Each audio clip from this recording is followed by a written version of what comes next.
Today we're going to have what I like to call a talkie talk. We're going to talk about what I've been doing and what I recommend for beginners.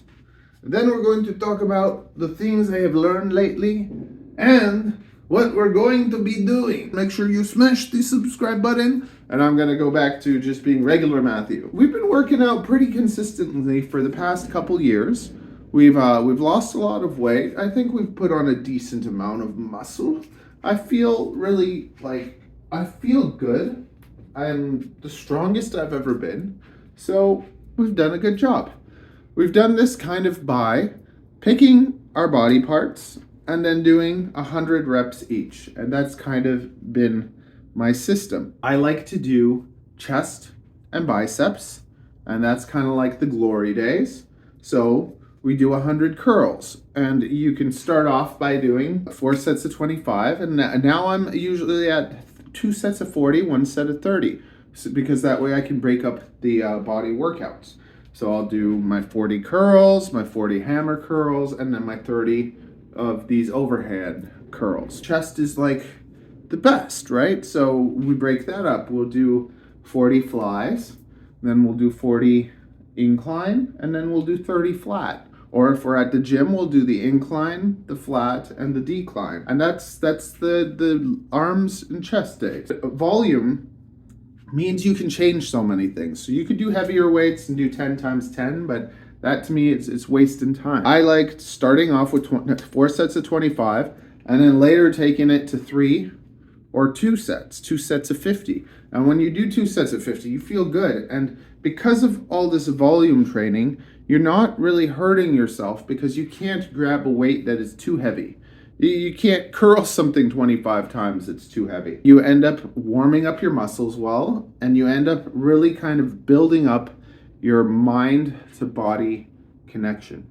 Legs and triceps, because I hate legs, but I like triceps. So, just 100 squats, or sometimes I'll do the goblet squats. Lately I've been doing just squats all the way to the bottom, 50 all the way to the bottom, and then 50 like this, like all the way to the bottom with your legs open. I don't even know what they're called, but we do that. When it comes to triceps, dips, I love the double overhand, because with the double overhand with the barbell, what ends up happening is when you use that, you get to do both arms at the same time. I hate doing single body movements because then you have to do twice as many, but I do like the single arm is nice. You do 40 dips, you do 40 of these guys, and then you do 30 of these guys. Or close grip, close to your body, and you push the weights up. You're actually doing your triceps also, so I like that one. That's day 2. Day 3, we have back and shoulders. Here at home, I'm always doing, so we'll do some deadlifts, some straight leg deadlifts. So you can do some bending leg deadlifts where you bend your legs and you do your deadlift, 25 of those. Then you can do straight leg, 25 of those. Doing over and pulling the weights, get your back nice and straight, and do some rows. Do 50 rows. And that's been like my back exercise, and I've had good results with that. And then the 4th day, sometimes I skip the 4th day and we were just rotating. But now we have the 4th day, which is more just we do some forearms. So same thing, 100 forearm things, 100 calf raises, and 100 leg lifts. So we hang off the bar and we do some leg lifts. And that has been kind of my go-to. I think that it's very important when you figure out what you want to do, that you do something you enjoy. If you're going to break up the body parts, that you put them in a way, like there might be the best scientific way, but this worked for me kind of emotionally, and it was something that I could do consistently. And that's going to be the most important thing for you to succeed. You're going to have to be consistent. You're going to have to enjoy working out. You're going to have to want to do it all the time.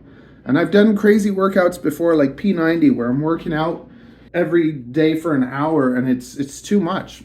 And even this, I can do it, but I have felt that I haven't been making as many gains. I've been kind of losing a bit more weight and getting a bit more fit, but I'm not really activating muscle growth as much. we're gonna change. We're gonna keep those same order, but we're actually gonna be doing less work and more work at the same time. Really been kind of enjoying learning the Mike Menser method, high intensity training.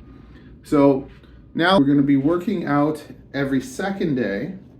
So we're not gonna be doing it every day anymore. We're gonna be doing every second day. We're gonna have the same body parts, but each workout, on chest day, for instance, we're gonna do the flies, and I'm gonna pick a weight that I can kind of do almost 10 with, and it's gonna take a while to kind of like figure that out.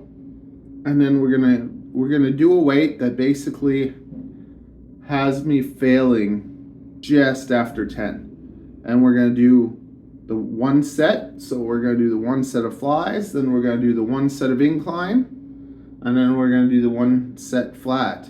So we're gonna be doing closer to 30. We're not doing like 3 sets of 10. We're doing 1 to 2 sets. Like we might do the first set to kind of like warm up and figure out what we're doing, but it's mostly gonna be one set where we find a weight that gets us to failure around 10 reps. And this way we get to failure a little bit quicker, and we're working a little bit harder. I still think that if you're starting, you should do kind of my old way, because it's a good way to kind of really know your body. Like, I'm a lot more in touch with my body now. When I go to the gym or when I do anything, I'm able to pick a weight that I can kind of get to failure with without like screwing up.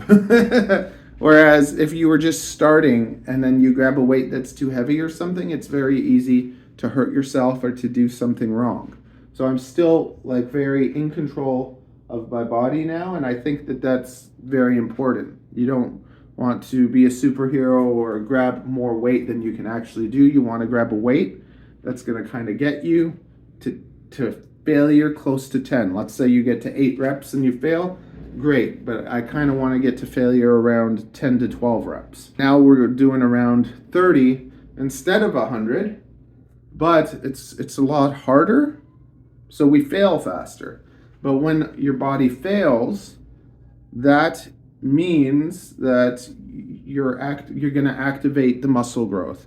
And that's kind of the way I've been working out when I go to the gym. I do the heavier weights and I kind of take it to failure. But now I'm going to try doing that here. It'll be a bit harder because now like the weights only get so heavy. But I think that this is the next step to being able to make bigger gains and not just waste energy. Volume that I've done, it has been good. It's got me to where I've gotten. But now I want to be able to kind of maintain, but then at the same time grow. And this is actually going to be easier because we're going to work out every second day. On the day that we're not working out, we're going to do some cardio, maybe do some like, punch, kick, do some fat burning stuff. But we're going to allow our body to kind of recover more because we're doing something a little bit harder on it. But it's also easier because we're doing less time. We're working harder for less time. Yes, I did over a month of keto, and I learned from that. I really, really like keto. I don't think it's really sustainable. We go through the year, and every year we gain a pound or so. As we get older, we're gaining fat. December comes, you've put on all that weight, you've eaten chocolate and crap with your family. Now January, February, or February, March. Here we have winter, so it's terrible. It's freezing. There's not much to do unless you like skiing or whatever. For those 2 months, you do keto. And when you do keto, you make sure that you up your sodium intake so that you don't have like keto flu and whatever. You do keto, and it's basically no carbs, no sugar. You're eating more fat. It puts the fat in your brain. It feeds your brain well, so your brain gets like a boost of fat.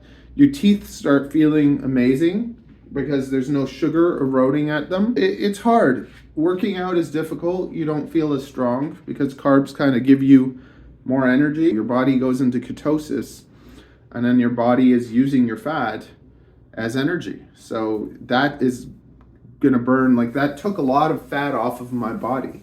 It is difficult to work out through, but you can do it. And you do that for a couple months a year and you feel really good. My mother does something called biofeedback, where it reads everything in your body. And my body has been having a hard time basically since 30. From 30 to 35, I had kidney stones, I had gallstones, I had lots of problems. And that's what kind of got me started on this channel. I just did it for fun, but it's like by streaming and by doing that, it keeps me accountable to you or the world or whatever. Like, it's just, this helps me. It helps me. And some people think it's weird, crazy, why are you doing that? And I'm just like, you know what? It's kind of like my calendar. It's like something that, like, now I know I did it, you guys know I did it, and we're good. I'm gonna start doing keto at least once a year. Like, I want to do another month of it now. Hard because this house is full of snacks and my wife loves snacks. And, like, for instance, there's a mango right here and you can't have the fruits that are too sweet. Right now I'm doing a kind of like eat dinner, like don't eat most of the day, eat dinner.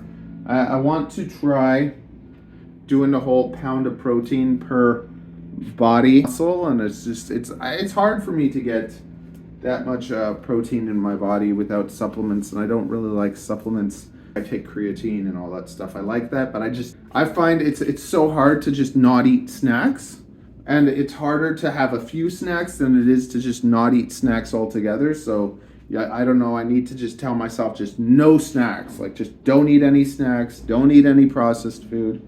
But keto makes it kind of easy because you just know you can't eat those things. And you lose weight, and it's nice. Going forward, we're going to be doing more high intensity training, heavier weights, less reps, figuring that out and seeing how we like that. And if we don't like it, we'll go back to the other thing.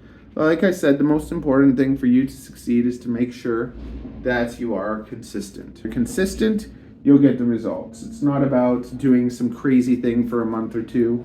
And I like doing those crazy things for like a month or two, because doing all those, like, but knowing that that's an experiment, that's something, hey, I'm going to try doing this with my body. I'm going to try fasting. I'm going to try doing all these different things. And sure, do that, but don't make that your main thing. Your main staple has to be, I'm going to be working out. I'm going to be working out every second day or every day. You're going to do it, and you're going to get into that habit where you're able to just keep doing it. And then a year later, your body's going to look good, you're going to feel better, you're going to look better, and that's what's going to happen because you chose that staple of exercise.